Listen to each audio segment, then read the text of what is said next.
एक छोटे से गांव के बाहर एक टूटी फूटी झोपड़ी में कृष्णा नाम का एक गरीब आदमी अपनी पत्नी गौरी के साथ रहता था। कृष्णा बहुत मेहनती था। वह खेत में अनाज उगाकर अपना गुजारा करता था। हे भगवान, आज भी पेट खाली है और खेत सूखा पड़ा है। अब क्या होगा? कृष्णा की पत्नी गौरी भीतर से आवाज लगाती है। कृष्णा जी, थोड़ा पानी पी लीजिए, कम से कम कुछ तो पेट में जाएगा। गौरी, तू ही तो है जो हर दुख में साथ देती है, पर समस्याएं अब इस कदर हावी हो गई हैं कि अब आस भी टूटने लगी है। हौसला रखिए, भगवान किसी को निराश नहीं करता। खेत भले सूख जाए पर इंसान की मेहनत नहीं। कृष्णा चुपचाप झोपड़ी के सामने बैठा था। उसकी नजरें जंगल की ओर जाती हैं। इसके बाद कृष्णा अपने पुराने औजार लेकर जंगल की ओर निकलता है। जंगल में सन्नाटा था और हल्की हवा चल रही थी। रास्ता पथरीला था और उसके पांव में चप्पल भी नहीं थी। हे प्रभु, शायद इस जंगल में कोई लकड़ी मिल जाए जिसे बेचकर रोटी का इंतजाम कर सकूं। तभी झाड़ियों में कुछ हलचल होती है। कृष्णा डर जाता है। कौन है? धीरे धीरे झाड़ियों से एक विशालकाय लेकिन घायल हाथी बाहर आता है। उसकी आंखों में दर्द और करुणा थी। उसके पांव में कांटा चुभा था और खून बह रहा था। अरे बाप रे, हाथी! लेकिन ये तो घायल है। हाथी वहीं रुक जाता है और दर्द में कराहता है, पर हमला नहीं करता। तू चोटिल है? डर मत, मैं मदद करूंगा। कृष्णा कपड़े का एक टुकड़ा ढूंढता है और कांटा निकालकर जख्म पर बांध देता है। हाथी थोड़ा शांत होता है। उसकी आंखों से आभार झलकता है। अब ठीक है, अब आराम करना, मैं कुछ पानी लाता हूँ। कृष्णा पास की झील से हाथी के लिए पानी लाता है।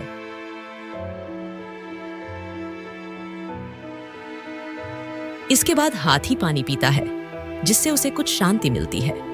सुन, तू भी इस जंगल में अकेला है और मैं भी जीवन की आग में झुलस रहा हूँ। हम दोनों का दुख एक जैसा है।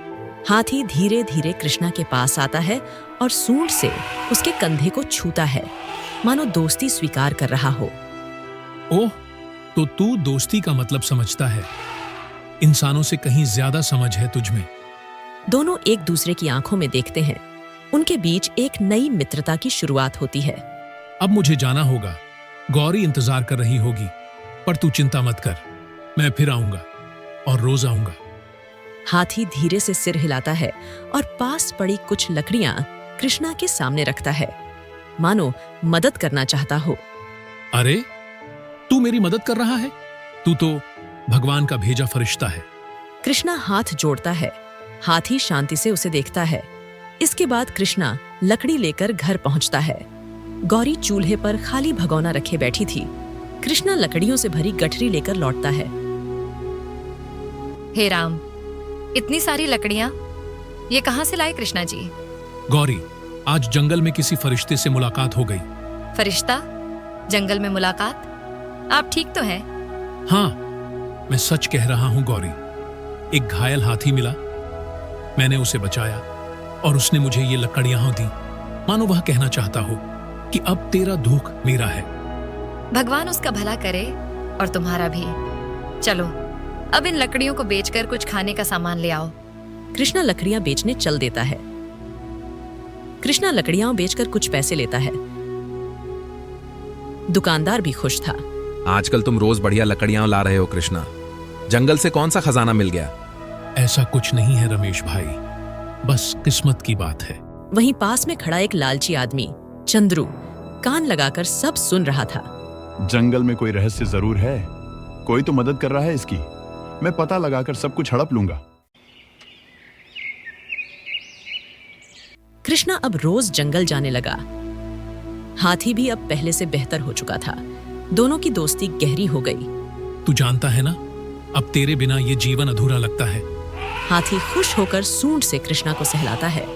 सुन, तेरे भरोसे ही अब मेरी रोटी चल रही है, पर क्या पता ये सुख कब तक टिके। पास की झाड़ियों में चंद्रू छिपकर ये सब देख रहा था। ओह, तो ये है रहस्य। ये हाथी ही इसकी मदद कर रहा है। अब इस हाथी पर मेरा हक होगा। रात का समय चंद्रू गांव के मुखिया से मिलता है। मुखिया जी, जंगल में एक पालतू हाथी है जो कीमती लकड़ियां ढूंढकर एक किसान को देता है। किसान? कौन? वो कृष्णा, गरीब आदमी, लेकिन अब अमीर बन रहा है। ऐसा ही चलता रहा तो ये गांव में सबसे अमीर बन जाएगा। हाथी? कीमती लकड़ियां? ये तो गांव की संपत्ति होनी चाहिए। हमें कल ही जंगल चलना होगा। अब हाथी पर मेरा राज होगा। कृष्णा को सबक सिखाना ही पड़ेगा। अगली सुबह कृष्णा जंगल में जाता है, लेकिन आज हाथी बेचैन था। क्या हुआ दोस्त? आज तू इतना बेचैन क्यों है? तभी दूर से मुखिया और कुछ लोग आते दिखते हैं। हाथी उन्हें देखकर गुस्से में सूंड उठाता है। हे भगवान, ये लोग यहाँ क्यों आ रहे हैं? ओह, तो यही है वो हाथी। लगता है किसी ने इसे जंगल में पालतू बना लिया है। नहीं मुखिया जी, इसने खुद मेरी मदद की है। ये कोई पालतू नहीं, ये मेरा दोस्त है। अरे नहीं, ये झूठ बोल रहा है। हाथी की मदद से ही ये लकड़ियां बेच बेच कर अमीर बन रहा है। ये जंगल की संपत्ति है, इसकी नहीं। चुप रहो कृष्णा, अब ये हाथी हमारे कब्जे में रहेगा। इसे नगर पालिका को सौंप देंगे, वहां से हमें पैसे मिलेंगे। नहीं, ऐसा मत कीजिए। ये जानवर नहीं, मेरा परिवार है। हाथी दुख से जमीन पर सूंड मारता है। उसकी आंखें कृष्णा को देखकर भर आती हैं। तुम लोग समझ क्यों नहीं रहे? ये तुम्हें नुकसान नहीं पहुंचाएगा। ये किसी को दुखी नहीं करता। इसे पकड़ो और गांव के बाहर बने गोदाम में बंद करो। कल सुबह इसे ले जाया जाएगा। हाथी को रस्सियों से बांधकर ले जाया जाता है। कृष्णा फूट फूट कर रोता है। मैं तुझे नहीं छोड़ूंगा दोस्त। मैं तुझे वापस लाऊंगा, चाहे जो हो जाए। रात का समय। अब क्या करेंगे कृष्णा? गौरी, जिसने मुझ पर भरोसा किया, अब वो खुद बेबस है। इस अन्याय के खिलाफ मुझे आवाज उठानी होगी। लेकिन कौन सुनेगा एक गरीब किसान की बात? सच की ताकत सबसे बड़ी होती है।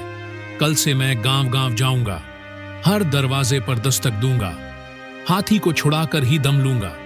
अगली सुबह गोदाम में बंधा हाथी उदास था और खाना भी नहीं खा रहा था। उसकी आंखों में आंसू थे। माँ, ये हाथी तो बहुत दुखी लग रहा है। हाँ बेटा, कहते हैं इसे किसी ने पकड़वाया है। कितना अच्छा हाथी है, इसके लिए कुछ करना चाहिए ना माँ? हाँ बेटा, अगर सब ऐसे सोचें तो शायद कुछ बदल सकता है। उधर कृष्णा गांव वालों से अपील करता है।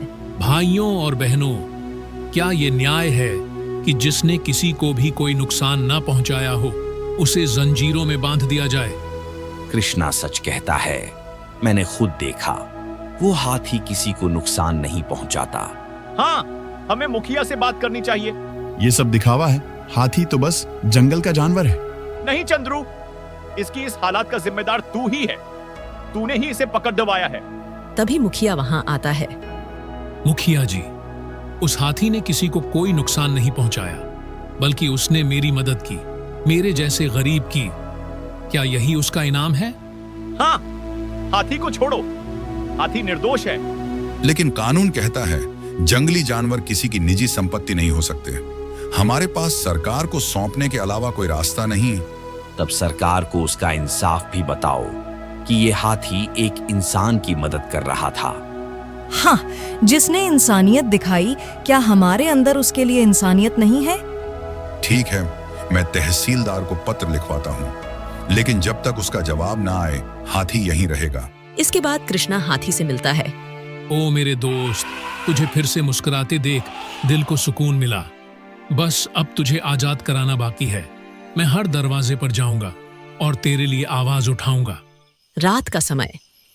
चंद्रू गांव के 2 गुंडों के साथ हाथी को चुपचाप चुराने की कोशिश करता है। अब बहुत हो गया।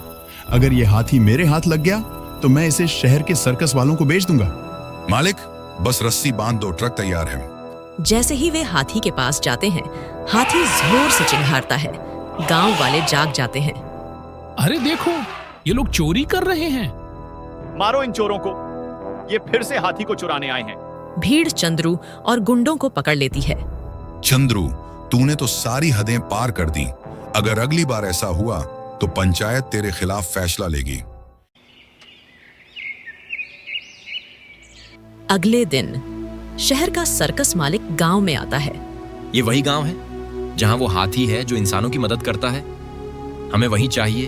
हमारे सर्कस का हीरा बनेगा वो हाथी। लेकिन सेठ जी, गांव वालों को बहुत लगाव है उससे। पैसे का खेल है बेटा, सब बिकते हैं। देखो कैसे बिकवाता हूं। इसके बाद सेठ मुरलीधर कृष्णा के घर जाता है। सेठ मुरलीधर पैसों की गड्डी दिखाते हुए, कृष्णा जी 5 लाख, बस हाथी हमें दे दो, उसे सर्कस का हीरो बनाएंगे। खुश भी रहेगा और मशहूर भी, और आप अमीर। सेठ जी, हाथी मेरा साथी है, सौदा नहीं। मैं भूखा रह सकता हूं पर दोस्ती नहीं बेच सकता। हाँ हाँ, गरीब आदमी और इज्जत। देख लेना कृष्णा, एक दिन ये गांव और ये दोस्ती सब छीन लूंगा मैं। तो देख लेना सेठ, गरीब की जुबान बंद करवाना आसान नहीं है। रात का समय सेठ और चंद्रू छुपकर बात कर रहे थे। तू मेरा आदमी बन जा, गांव तेरा और हाथी मेरा। एक बार हाथी मेरे कब्जे में आ गया, फिर कोई मेरा कुछ नहीं बिगाड़ सकता। ठीक है, काम हो जाएगा। मैं कृष्णा और गांव वालों को उलझा लूंगा। तू हाथी लेकर निकल जाना। गांव के बीच अचानक एक झोपड़ी में आग लग जाती है। सभी लोग आग बुझाने दौड़ते हैं। पानी लाओ, आग बुझाओ। चलो जल्दी पानी लाओ।